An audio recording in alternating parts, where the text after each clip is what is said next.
Ustaz, apakah benar orang-orang soleh punya khadim dari bangsa jin? Apakah dibolehkan? Tidak boleh. Yang menguasai jin hanyalah Nabi Sulaiman alaihissalam. Ya. Dalam satu hadis, tatkala Rasulullah sallallahu alaihi wasallam salat, maka ada jin ifrit datang mengganggu Nabi sallallahu alaihi wasallam. Mengganggu Nabi sedang salat. Kata Nabi, fa'amkanani Allahu minhu. Maka Allah pun membuat aku bisa menangkap jin tersebut. Maka Nabi mencekik lehernya hatta ash'ur bi burdi lisani atau kama qala, sampai aku merasakan dinginnya lidahnya jin tersebut. Nabi cekik jin tersebut. Kemudian Nabi mengatakan, aku ingin ikat jin ini di tiang Masjid Nabawi agar bisa dilihat oleh anak-anak besok. Tetapi aku ingat doa akhi Sulaiman, wahabli mulkan la yanbaghi li ahadin min ba'di innaka antal wahhab. Nabi Sulaiman pernah berdoa, ya Rabbku, anugerahkanlah kepadaku kerajaan yang tidak boleh seorang pun setelahku memiliki kerajaan seperti ini. Di antara ciri kerajaan tersebut adalah menguasai para jin. Nabi Sulaiman anak buahnya banyak, ada jin soleh, ada jin setan, semuanya anak buah Nabi Sulaiman. Dan mereka tunduk kepada Nabi Sulaiman tanpa ada mahar-maharan, tanpa ada sajian-sajian, semuanya mereka takut kepada Nabi Sulaiman. Oleh karenanya waktu Nabi ingin mengikat jin tersebut, Nabi dilarang. Nabi mengatakan tidak boleh. Karena yang berhak menguasai jin cuma siapa? Nabi Sulaiman. Ya, dan kita lihat Nabi SAW tidak pernah berbangga-banggaan dengan pasukan jin. Terjadi banyak peperangan, perang Uhud, perang Khandaq, perang Badar. Nabi tidak pernah panggil jin, tolong periksa Abu Jahal lagi ngapain. Tidak pernah. Ya, coba periksa ada apa di sana. Tidak pernah. Nabi tidak pernah manggil-manggil jin. Demikian juga waktu kalung istrinya hilang, Nabi juga tidak pernah manggil jin, coba cari kalung istri saya. Ente katanya jin jagoan, coba cari jin, cari kalung istri saya. Enggak juga. Nabi tidak pernah membangga-banggakan punya pasukan jin atau nyuruh-nyuruh jin, punya khodam-khodam jin, tidak pernah. Bahkan Nabi mau tangkap jin saja, Nabi tidak jadi, karena itu hanya hak siapa? Nabi Sulaiman alaihissalam. Oleh karenanya kalau dikatakan ada orang soleh punya khodam jin, ini tidak benar. Tidak benar. Ya. Apakah antum mendengar Imam Syafi'i punya khodam jin, Abu Bakar punya khodam jin, Umar bin Khattab punya khodam jin, Utsman bin Affan punya khodam jin, Ali bin Abi Thalib punya khodam jin. Ya. Kalau kita boleh punya khodam, sudah kita enggak usah punya pembantu ya. Semua kerja, supir juga jin, tukang bengkel jin, banyak khodam jin ya. Enggak ada ini. Biasanya orang punya khodam jin itu pasti melakukan sajen atau ada mahar yang harus dia bayarkan, itu kesyirikan. Apa perbedaan jin dan khodam? Lalu bagaimana hukumnya jika kita memelihara atau mengisi untuk di kehidupan sehari-hari? Sudah, ente jangan macam-macam deh. Khodam. Dulu ada kawan saya, dia cerita, dia tukang pijit. Ditawarin sama kiai, Pak, mau khodam enggak? Khodam buat apa? Buat bantu bapak mijit. Jadi kalau mijit enggak usah gini, cuma jinnya yang setengah mati.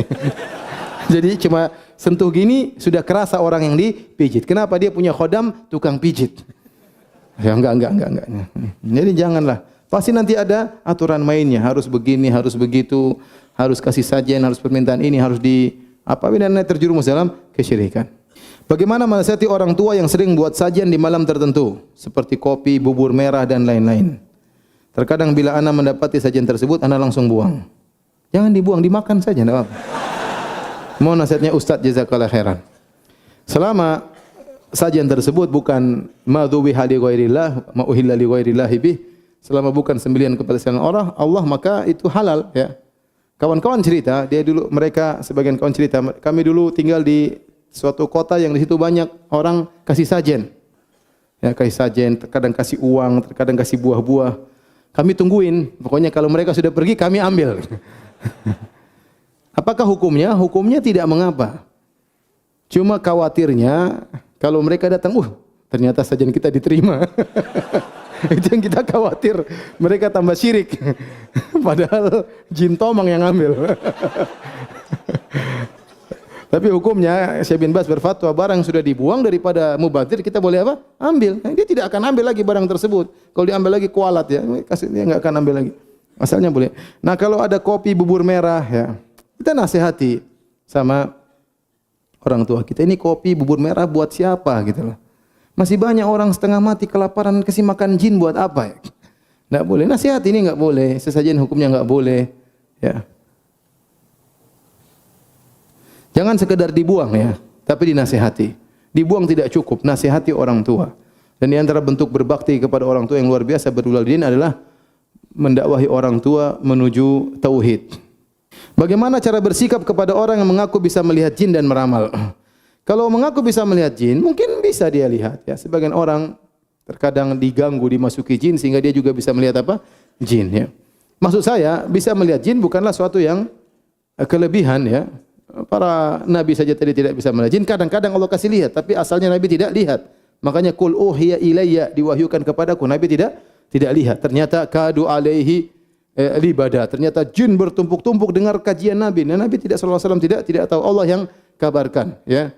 Demikian juga Umar tidak tahu ada jin depan dia, ya. Ya Umar, ma salakta fajjan illa salaka syaitan fajjan ghairu fajjik, ya. Tidak kau lewat suatu jalan kecuali jin akan kabur. Umar tidak tahu kalau jin kabur dari dia. Ya, jadi kalau ada orang bisa lihat jin tidak menunjukkan sesuatu berarti dia soleh. Tidak ada seperti itu. Tidak ada. Bisa melihat jin bukan menunjukkan seorang soleh. Kadang kita khawatir dia mungkin diganggu oleh jin, ya.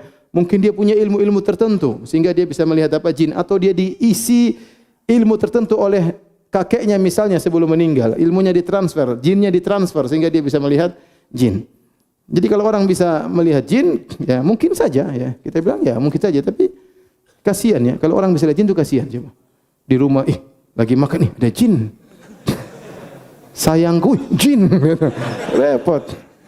Gimana? Mau buang air, jinnya nongkrong di atas gini. Itu gimana? Enggak enak kalau hidup bisa lihat apa? Jin. Dia tahu jin ada kepala lepas, ada ini kan ngeri seperti itu, ya. Ya udah, mata kita enggak bisa lihat jin lebih baik, ya. Ngapain? Ya. Oleh karenanya kita enggak tahu jin hadir di pengajian atau tidak, kita enggak tahu. Yang jelas melihat jin bukanlah suatu kelebihan. Ustaz, apa itu yang dinamakan dengan ruqyah syar'iyyah? Bagaimana cara ruqyah syar'iyyah? Ayat-ayat Al-Quran untuk ruqyah, apa yang dimaksud dengan indigo dan pandangan indigo dalam Islam? Ruqyah syar'iyyah yaitu kita membaca Al-Quran ataupun hadis-hadis Nabi SAW, doa-doa yang diajarkan oleh Rasulullah SAW. Syarat ruqyah syar'iyyah ada 3. Yang pertama dengan Al-Quran atau hadis. Yang kedua dengan bahasa yang dipahami. Dan yang ketiga, meyakini yang menyembuhkan adalah Allah Subhanahu wa taala. Jika telah terpenuhi 3 syarat ini sebagaimana disebut oleh Ibnu Hajar, maka itu disebut ruqyah syar'iyyah. Adapun kalau dibaca dengan sesuatu yang tidak kita pahami, ya mantra-mantra, ya bim salabim abakadabra dan macam-macam alakazam, ya. Ya, mani uci guci mani bakat barokat ya mani, misalnya ini apa ini? Apa namanya? Mantra-mantra tersebut, maka ini syirik, tidak boleh. Karena kita tidak tahu dia sedang berbicara dengan jin, ya, atau dengan permohonan kepada wali dan yang lainnya. Tapi kalau dibaca Al-Quran atau hadis Nabi dengan bahasa yang dipahami dan meyakini yang menyembah adalah Allah, maka itu ruqyah syar'iyyah. Ayat Al-Quran untuk meruqyah, secara umum seluruh ayat Al-Quran adalah untuk ruqyah. Tetapi yang dibaca biasanya Al-Fatihah, 3 kul, ya, surat Al-Baqarah, kemudian ayat-ayat misalnya duelnya Nabi Musa dengan para penyihir, innallaha sayubtiluh, misalnya ayat-ayat yang berkaitan dengan wala yuflihu sahiru haitsu ata. Ini ayat-ayat yang menjelaskan hancurnya para penyihir, kalahnya mereka, mungkin dibacakan tatkala sedang meruqyah berdasarkan para pengalaman orang-orang saleh. Tetapi secara umum seluruh ayat Al-Qur'an adalah ayat boleh untuk meruqyah. Ustaz, apakah jin juga terpecah menjadi 73 golongan? Dan apakah dakwah jin Ahlus Sunnah juga mendapat penolakan oleh jin Ahlul Bidah?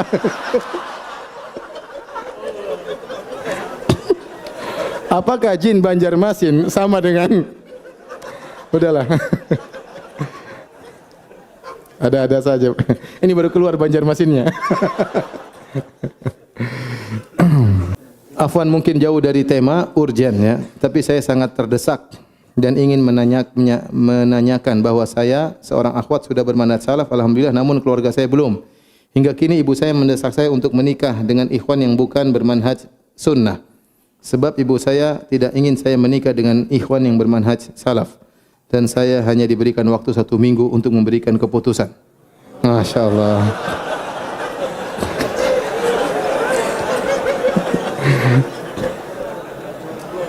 Masya Allah.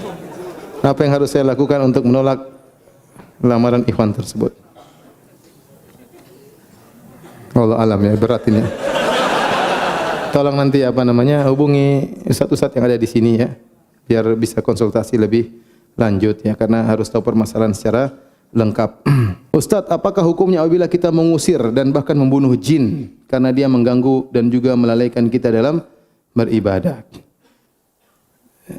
Jangan kejam-kejam ya. Kalau jin ganggu, antum ruqyah saja ya. Kalau dia mati salah sendiri ya. Jangan ente tangkap, masukkan dalam botol, dikunci. Ya kasihan ini jin jomblo. Kalau dia ganggu, ente ruqyah, dia tidak mau terbakar, urusan dia. Kalau dia kabur, siapa tahu dia beriman, kena dakwah, kenal manhaj salaf setelah itu, bisa saja, kita enggak tahu. Jangan kejam-kejam ya akhi. Bagaimana cara solat Nabi Isa alaihissalam? Saya tidak tahu ya. Tapi para anbiya mereka solat, para nabi mereka solat. Ya, mereka solat ya.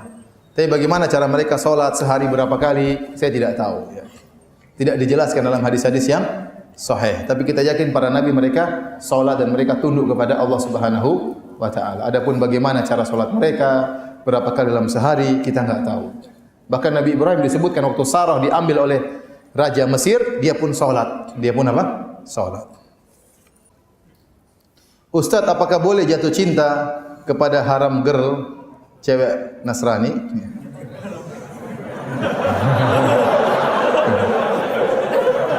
Ente cari saja halal girl.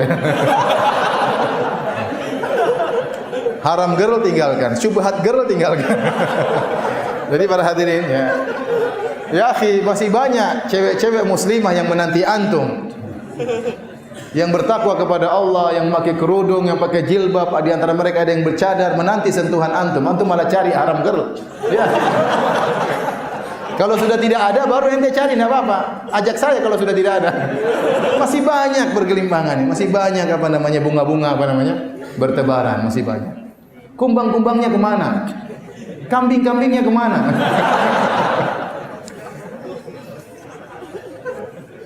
Boleh menikah dengan wanita ahlul kitab, boleh, tapi ya masih banyak kan. Karena ingat, kita memang secara hukum boleh. Tapi apakah kita bisa mengatur anak-anak kita? Kemudian terkadang apalagi orang Indonesia sering laki-laki tunduk kepada istrinya. Sehingga akhirnya nanti pendidikan anak-anak dikuasai oleh istrinya, itu bahaya dan sering terjadi. Seorang laki-laki menikah dengan wanita ahlul kitab, akhirnya anak-anaknya ikut ibunya. Karena yang dekat sama anak-anak ibunya. Sementara dia kerja dan dia tidak bisa menguasai istrinya, akhirnya anak-anaknya di bawah tanggung jawab dia ternyata beragama seperti agama ibunya. Rawan. Anak ingin menikah sebelum Ramadan. Penting, tulisannya penting. Tanda penting 3. Emang yang lain enggak penting, semuanya penting juga. Bismillah. Anak ingin menikah sebelum Ramadan, tapi akhwatnya mau setelah bulan Ramadan. Bagaimana jalan keluarnya? Ini penting kan? Pikir ada apa? Ya ente atur sama calon ente, mau sebelum sesudah terserah ente ya. Terserah ya, mau sebelum sesudah. Ya. Kalau sebelum Ramadan, hati-hati pas Ramadan. Ya, jangan sampai melanggar di siang hari. Kalau setelah Ramadan berarti masih lama. Ya, diskusikan sama akhwatnya bagaimana. Ini aja baru awal sudah ribut, bagaimana kalau sudah menikah? Diskusikan baik-baik. Begini tidak perlu ribut ya. Tanya akhwat kenapa harus setelah Ramadan. Diskusikan. Saya kenapa sebelum Ramadan. Diskusikan. Cari jalan keluar. Hukum poligami tanpa sepengetahuan istri pertama. Apa maksudnya tanya begini? Dia sudah tahu jawabannya, cuma dia tanya-tanya saja. Apakah bagaimana dulu lulus di Universitas Madinah dan sampai jadi pengajar di Masjid Nabawi? Ada amalan khususnya? Saya tidak ingat ada amalan khusus ya. Saya rasa itu rezeki dari Allah Subhanahu wa Ta'ala. Ustaz-ustaz yang lebih pintar dari saya banyak ya. Ustaz-ustaz yang lebih hebat juga dari saya banyak ya. Tapi kebetulan waktu dibuka pengajaran tersebut mereka sudah lulus. Pas saya lagi di situ belum lulus ya. Ya alhamdulillah itu namanya rezeki dari Allah. Tapi sebenarnya itu beban bagi saya, tanggung jawab yang besar. Ya. Saya setengah-setengah berat juga jalaninya ya. Mudah-mudahan diberi kekuatan oleh Allah Subhanahu wa taala. Ustaz, bagaimana menanggapi syubhat? Jangan mengatakan Syiah sesat kalau belum pernah masuk Syiah. Ya sudah, jangan bilang Nasrani sesat kalau belum masuk Nasrani. Ya. Jangan bilang ateis sesat sebelum kamu ateis. Paham? Ya. Jangan bilang LGBT sesat sebelum kamu jadi LGBT.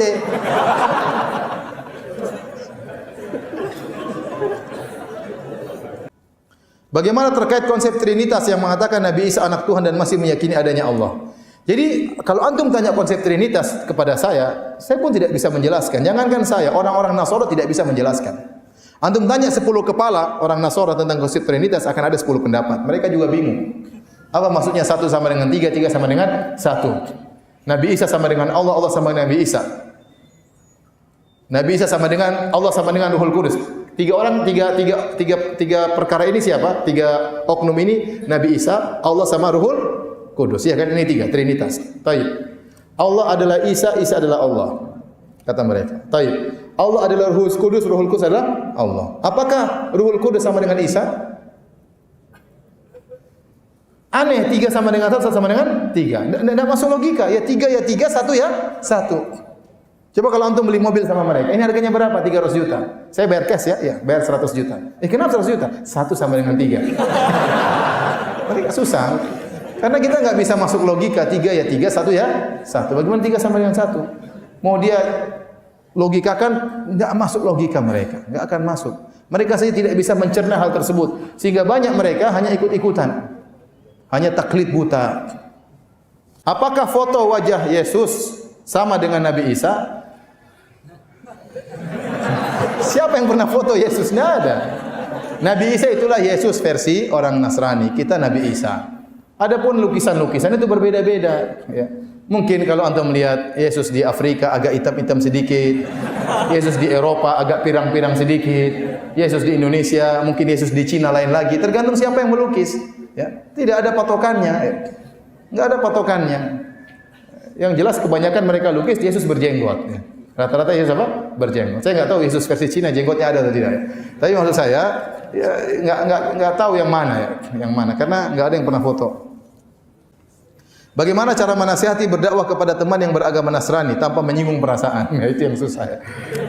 Ya, antum dialog. Jadi kalau antum, saya bilang antum dialog sama orang Nasara, jangan berdialog masalah babi, jangan berdialog masalah apa namanya, langsung masalah Tuhan. Karena itu intinya, percuma ente debat sama dia, ente menang babi ternyata haram, khamar ternyata haram, nggak ada faedahnya. Ente bicara langsung masalah apa? Masalah Tuhan. Ini kita dialog sama ente, tapi bicara Tuhan ya.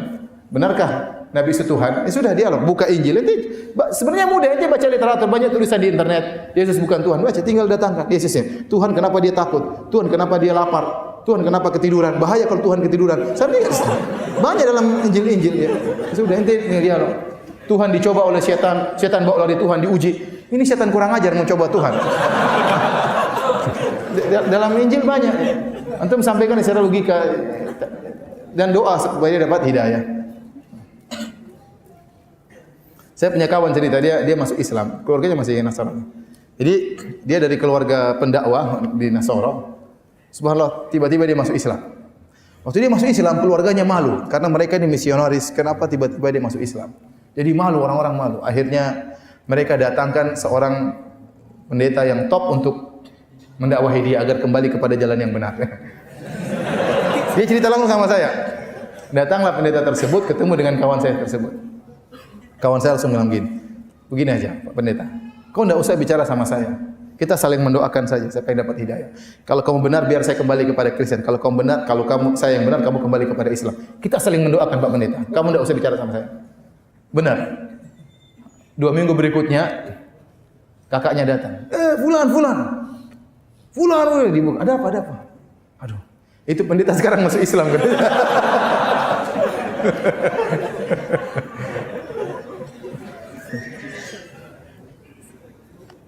Bagaimana caranya bermuamalah berinteraksi dengan orang non muslim? Ya, apa non muslim kita? Nabi dulu berinteraksi dengan orang Yahudi, Nabi jual beli dengan orang Yahudi. Selama mereka baik, kita baik. Kita beramah tamah dengan mereka, kita bergaul dengan mereka, kita berboleh sama mereka. La yahnakumullahu alladziina lam yuqatilukum fid din wa lam yukhrijukum min diyarikum an tabarruhum wa tuqsitu ilaihim.